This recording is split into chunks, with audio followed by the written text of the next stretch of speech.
तो गाइस स्वागत है तुम सभी का है एक ब्रांड न्यू सीरीज में, जो कि इस टॉपिक पे होने वाली है कि क्या होता है अगर गोकू और वेजिटा को एंजल्स और ओमनीपोटेंट की काली करतूतों के बारे में पता चल जाता।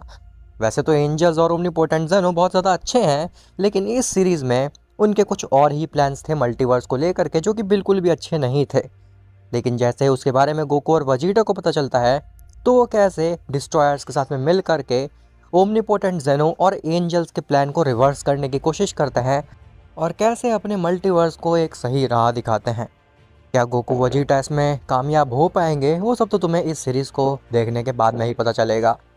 तो अब शुरू करते हैं इस सीरीज़ को बिना किसी और बकवास के। तो इस सीरीज़ की स्टार्टिंग होती है जेनो के पैलेस से। जेनो ग्रैंड प्रिस्ट से कहता है, ग्रैंड प्रिस्ट, अब तो टूर्नामेंट ऑफ पावर भी हो चुका है, अब आखिर क्या प्लान हो तुम्हारा? तुम मुझे कैसे एंटरटेन रखोगे? मैं तो अभी से बोर होने लगा हूँ, जबकि टूर्नामेंट को ख़त्म हुए अभी कुछ समय ही बीता है। ग्रैंड प्रिस्ट कहता है, लॉर्ड जेनो, आप एंटरटेन होने के चक्कर में अपना मेन मकसद मत भूल जाइएगा। आपको पता है ना कि हमें और ज़्यादा स्ट्रॉन्ग बनना है और भी ज़्यादा मल्टीवर्सेस पे कब्ज़ा करना है, तो फिर कुछ काम करने पड़ेंगे। जेनो कहता है, हाँ ग्रैंड प्रीस्ट, पता है मुझे उस बारे में, लेकिन फ़िलहाल मेरा ऐसा करने का कोई भी इरादा नहीं है। मैं खुश हूँ, मेरे को अब कोई भी प्रॉब्लम नहीं है इस मल्टीवर्स के साथ में। इवन मुझे तो कुछ मॉडल दोस्त भी मिल गए हैं जो कि बहुत ज़्यादा अच्छे हैं। ग्रैंड प्रीस्ट कहता है, लॉर्ड जेनो, मैं जानता हूँ आपकी गोकू और उसके फ्रेंड्स के साथ में बहुत ज़्यादा अच्छे से बनने लगी है, लेकिन इसका मतलब ये नहीं है कि हम अपने प्लान को भूल जाएंगे। हम लोगों ने साथ में डिसाइड किया था कि हमें क्या करना है आगे। आप जानते हैं ना कि बाकी ओमनीपोटेंट्स कितने ज़्यादा स्ट्रॉन्ग बनते जा रहे हैं। इवन मुझे तो लगता है कि आप सबसे वीकेस्ट ओमनीपोटेंट है। जेनो खड़ा होता और कहता है, ग्रैंड प्रीस्ट, तुम शायद से अपनी लिमिटेशंस भूल रहे हो।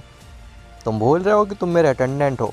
तुम्हें मेरे पैरों के नीचे रहना चाहिए, ना कि मेरी आँख में आँख डाल करके ऐसे बात करनी चाहिए। मुझे लगता है कि मुझे एक नया अटेंडेंट ढूंढना पड़ेगा अब। तो ग्रैंड प्रिस्ट कहता है, सॉरी लॉर्ड जेनो, मुझे माफ़ कर दीजिए, मैं ज़्यादा ही कुछ बोल गया, लेकिन मैंने जो कुछ भी बोला है आपके भलाई के लिए यही बोला है। मैं ऐसा बिल्कुल भी नहीं चाहता हूँ कि मेरे लॉर्ड सबसे वीकेस्ट ओमनीपोटेंट रहें। मैं चाहता हूँ कि आप सबसे स्ट्रॉन्गेस्ट बने, आप काफ़ी सारे मल्टीवर्स के रूलर बने, ना कि केवल एक के। जेनो कहता है, हाँ ग्रैंड प्रिस्ट, तुम एकदम ठीक कह रहे हो। मुझे भी लग रहा है कि मुझे अब अपने काम पे भी ध्यान देना चाहिए। मैंने बहुत ज़्यादा एंजॉय कर लिया, बहुत मॉर्टल्स की फ़ाइट देख ली, डिस्ट्रॉयर्स की फ़ाइट देख ली। अब समय आ चुका है कि मैं सबसे स्ट्रॉन्गेस्ट ओमनीपोटेंट बनूं। तो बताओ ग्रैंड प्रिस्ट, आखिर इसकी शुरुआत कहाँ से की जाए? ग्रैंड प्रिस्ट एक स्माइल देता है और कहता है, क्यों नहीं लॉर्ड जेनो, मैं ज़रूर आपको गाइड करूँगा कि आप कैसे सबसे स्ट्रॉन्गेस्ट ओमनीपोटेंट बन सकते हैं, या फिर मैं। खैर, वहीं दूसरी तरफ अर्थ पे गोकू जिरन की तरह मेडिटेट कर रहा होता है। तभी उसके पास में पिकोलो आता है। पिकोलो गोकू के नज़दीक जाने की कोशिश करता है, लेकिन गोकू के आसपास एक ऑरा होता है जिसके थ्रू पिकोलो नहीं जा पाता। पिकोलो कहता है, टूर्नामेंट ऑफ पावर के बाद से गोकू कुछ ज़्यादा ही स्ट्रांग बन चुका है। ये भी जिरन की तरह मेडिटेट कर रहा है। और जैसे जिरन के पास में एक ऑरा था जिसके थ्रू कोई भी अटैक नहीं जा सकता था या फिर कोई भी बींग नहीं जा सकता था, सेम ऑरा गोकू के पास में भी आ चुका है। मानना पड़ेगा, ये सेयन कुछ अलग ही है। खैर चलो, क्यों ना गोकू के थोड़े मज़े लिए जाएं। ऐसा बोल के पिकोलो गोकू के पीछे जाता है और मासेंग को मारता है। लेकिन जैसे ही वो मासेंग को गोकू के पास पहुंचता है, वो तुरंत ही रिपेल हो जाता है और वापस आकर के पिकोलो को लग जाता है। पिकोलो गिर जाता और कहता है, ये तुमने आखिर कैसे किया गोकू? तभी गोकू खड़ा होता और कहता है, पिकोलो, मुझे तो काफ़ी समय पहले ही पता चल चुका था कि तुम यहाँ पे आने वाले हो। खैर, तुमने काफ़ी ज़्यादा अच्छी कोशिश की मेरे पीछे से हमला करने की, लेकिन अफसोस की बात तो ये है कि अब ऐसे कोई भी अटैक्स मेरे ऊपर वर्क करने वाले नहीं हैं। ऐसा बोल के गोकू पिकोलो को हाथ देता है और पिकोलो गोकू के हाथ को पकड़ के खड़ा हो जाता है। गोकू कहता है, तो बताओ पिकोलो, आखिर तुम्हारा यहाँ पे कैसे आना हुआ? पिकोलो कहता है, जैसे तुमने ये बता दिया कि मैं यहाँ पे आने वाला हूँ, वैसे तुम ये भी जान लो कि मैं यहाँ पे क्यों आने वाला था। गोकू कहता है, अब मजाक करना बंद करो, मेरे पास अल्ट्रा इंस्टिंक्ट है, लेकिन मैं अभी तक एक एंजल नहीं बन पाया हूँ कि तुम्हारी मन की बात भी जान लूँ। पिकोलो कहता है, तुम्हें देख करके तो ऐसा लगता है कि बहुत जल्द ही तुम एक एंजल भी बनने वाले हो। खैर, मैं यहाँ पे तुमसे एक सवाल पूछने आया था। गोकू पूछता है, कैसा सवाल? तो पिकोलो कहता है, अब क्योंकि गोकू तुम लॉर्ड जेनो, लॉर्ड ग्रैंड प्रीस्ट और बीरस बीस के कुछ ज़्यादा ही क्लोज हो, तो मेरे को टूर्नामेंट ऑफ पावर के चलते एक डाउट दिमाग में आया था। वो ये कि जब लॉर्ड जेनो सभी यूनिवर्सेस को इरेज कर रहे थे, सभी डिस्ट्रॉयर्स को इरेज कर रहे थे, तो वो एंजल्स को क्यों नहीं इरेज कर रहे थे? क्या इसके पीछे कोई स्पेसिफिक रीज़न है, या फिर इसके पीछे उनकी कोई चाल थी? गोकू कहता है, ऐसा कुछ भी नहीं है पिकोलो। एंजल्स इसलिए इरेज नहीं हुई थी क्योंकि वो यूनिवर्स का पार्ट ही नहीं है। उनको लॉर्ड ग्रैंड प्रीस्ट ने क्रिएट किया है। पिकोलो कहता है, लेकिन अगर उनको ग्रैंड प्रीस्ट ने क्रिएट किया है और वो यूनिवर्स का पार्ट ही नहीं है, तो फिर एंजल्स यूनिवर्स में रहती ही क्यों हैं?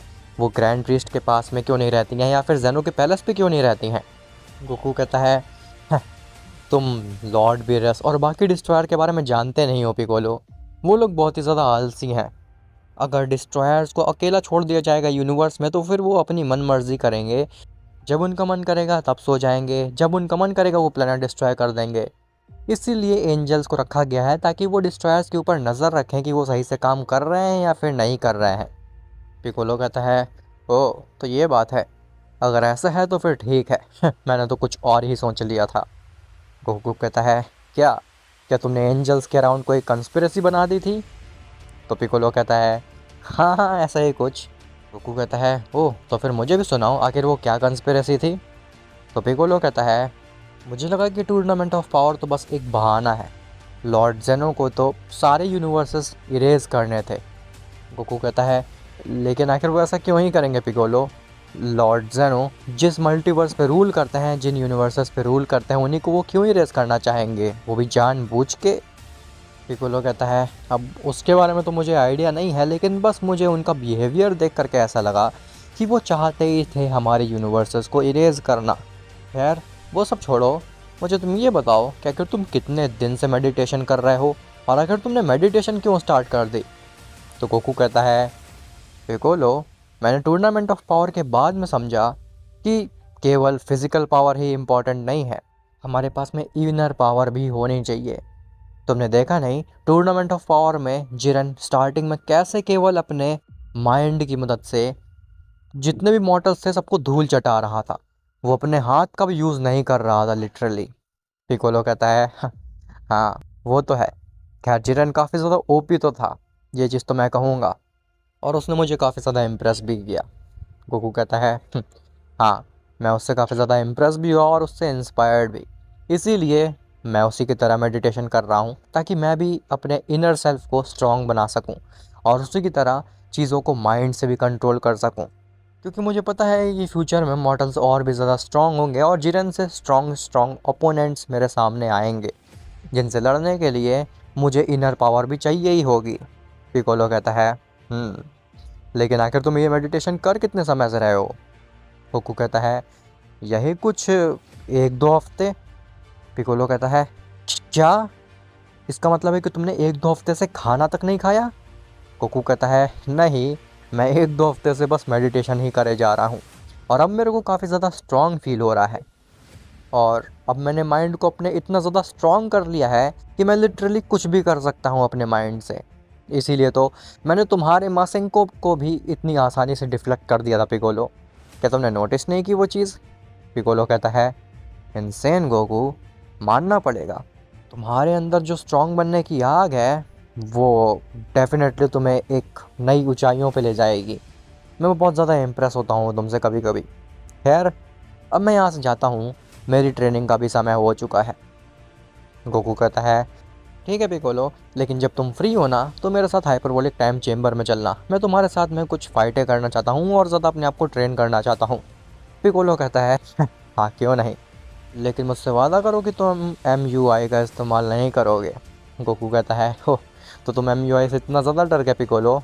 खैर वैसे भी मैं MUI का इस्तेमाल नहीं करता, क्योंकि मैं भी जानता हूँ कि वो पावर कुछ ज़्यादा ही ओवर पावर्ड है तुम्हारे लिए। जिसके बाद में पिकोलो भी वहाँ से चला जाता है। पिकोलो के जाने के बाद में गोकू अपने पेट में हाथ रखता और कहता है, "हाँ, पिकोलो ने मुझे याद दिला दिया खाने का। अब मुझे बहुत ही ज़्यादा तेज़ी से भूख लग रही है, लेकिन अगर अब मैं घर जाऊंगा तो फिर चीची मेरी जान ले लेगी। तो फिर मैं अपनी भूख मिटाने के लिए कहाँ पे जाऊँ? हाँ, कितनी अजीब बात है कि इस मल्टीवर्स का सबसे स्ट्रॉन्गेस्ट मॉडल होने के बावजूद भी मुझे घर पे भीगी बिल्ली बन के रहना पड़ता है और छुप छुप के रहना पड़ता है। खैर, बुल्मा के पास जाता हूँ, वो मुझे भरपेट खाना भी खिला देगी और मैं वजीटा से भी मिल लूँगा। वैसे भी काफ़ी समय से मैंने वजीटा के हाल चाल नहीं लिए। देखता हूँ आखिर वजीटा ने क्या सीखा है इन समय में। ऐसा बोल के गोकू चला जाता है बुल्मा के पास में, कैप्सूल कॉर्प में। गोकू जैसे ही बुल्मा के पास पहुँचता है, गोकू कहता है, बुल्मा, मुझे बहुत ही ज़्यादा भूख लगी है, क्या तुम मुझे कुछ खाने को दे सकती हो प्लीज़? बुल्मा कहती है, अरे गोकू, इसमें प्लीज़ की क्या बात है, मैं तुम्हें ज़रूर कुछ खाने को दूंगी, लेकिन उससे पहले तुमसे कोई मिलने आया है, क्या तुम मुझसे मिलना चाहोगे? गोकू कहता है, मुझसे मिलने आया है? क्या लॉर्ड बीरस और वीस आए हैं यहाँ पे? बुल्मा कहती है, नहीं, वो कैसे ही आएंगे, वो तो कुछ समय पहले ही आए थे और वो खाना खा के चले भी गए यहाँ से। कोई और आया तुमसे मिलने, चलो बिना टाइम वेस्ट करे मैं तुम्हें मिला ही देती हूँ।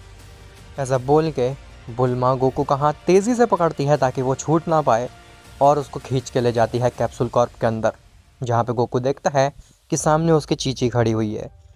उसे देख करके गोकू के इतने ज़्यादा पसीने छूटने लगते हैं, वो इतना ज़्यादा डर जाता है जितना कि वो जिरन से फाइट करते समय भी नहीं डरा था। गोकू कहता है, चीची, तुम यहाँ पे? चीची कहती है, हाँ, मैं यहाँ पे, और मैं काफ़ी समय से तुम्हें ढूंढने की कोशिश कर रही हूँ गोकू। तुम कहाँ थे इतने समय से?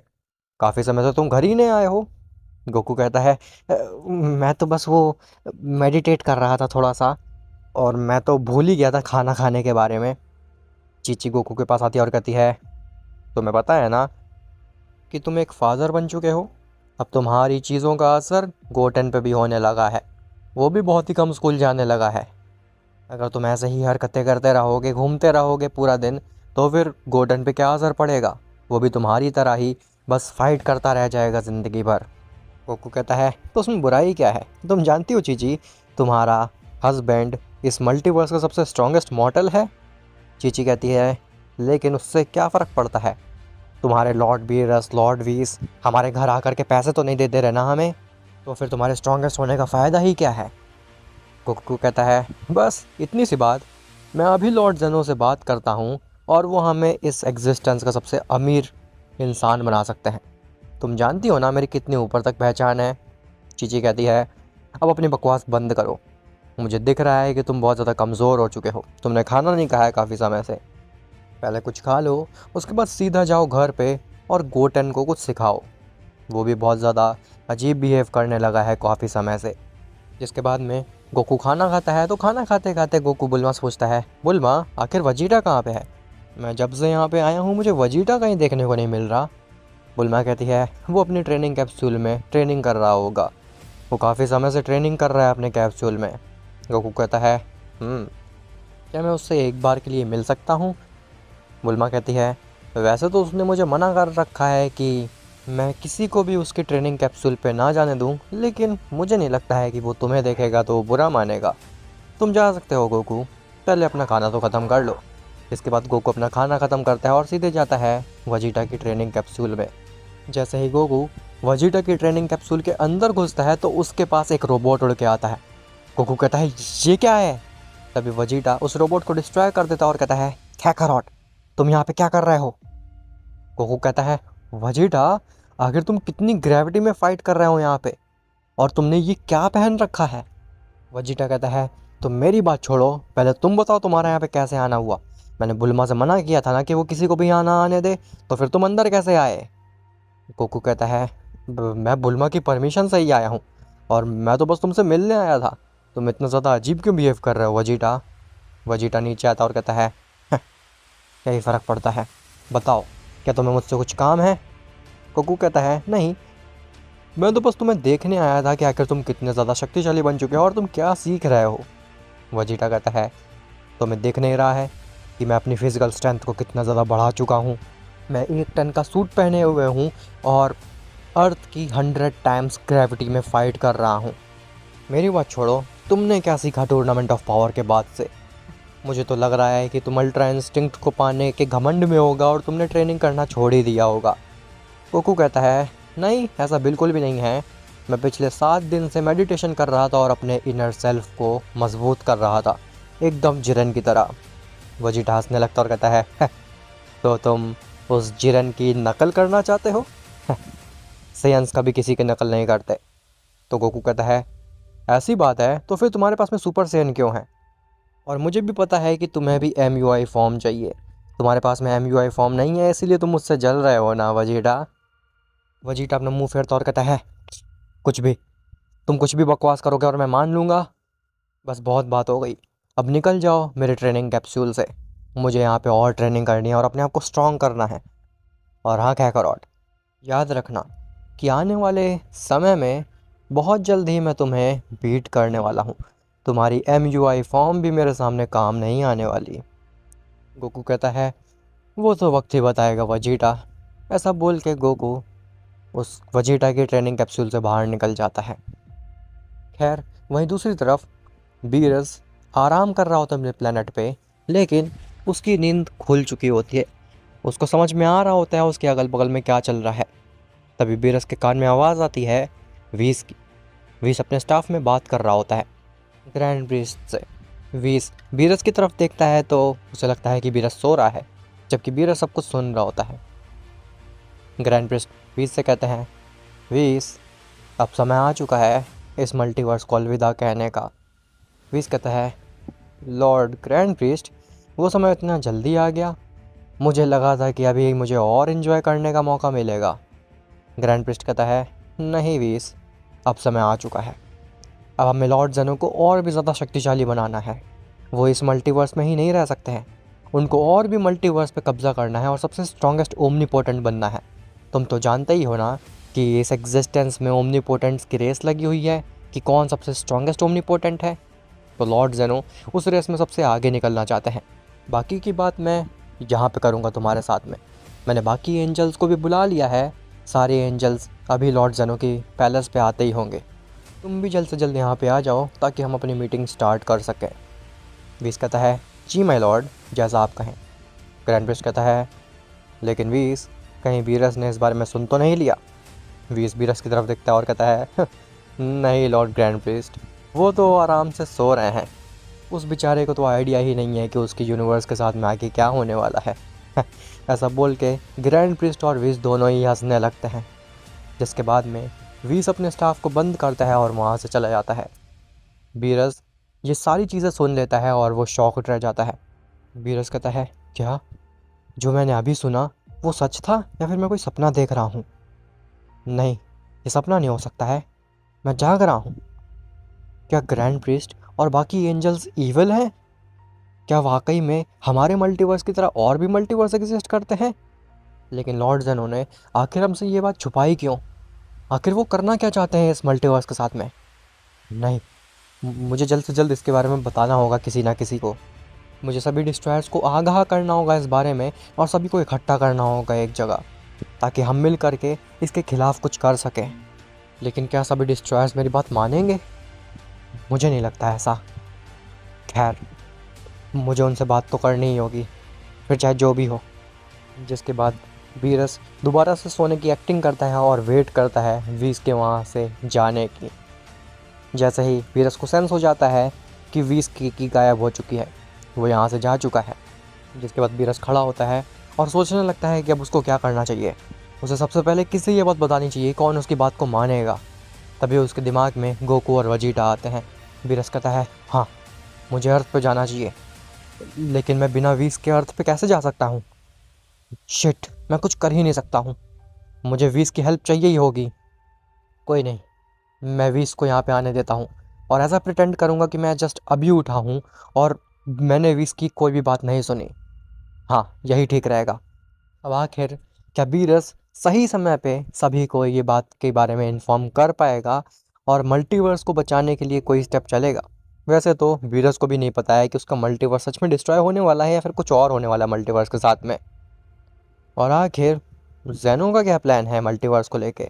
वैसे मुझे तो नहीं लगता है कि जेनो पूरे मल्टीवर्स को डिस्ट्रॉय करेगा। हाँ, ये हो सकता है कि जेनो स्ट्रांग होने के चक्कर में मल्टीवर्स के साथ में कुछ गलत कर दे, जिससे कि मल्टीवर्स में कुछ बड़ी प्रॉब्लम आ जाए। या फिर अलग अलग टाइमलाइन से कुछ बीइंग्स आ जाएं, फिर कुछ भी हो सकता है। ये सब तो तुम्हें पता चलेगा नेक्स्ट पार्ट में।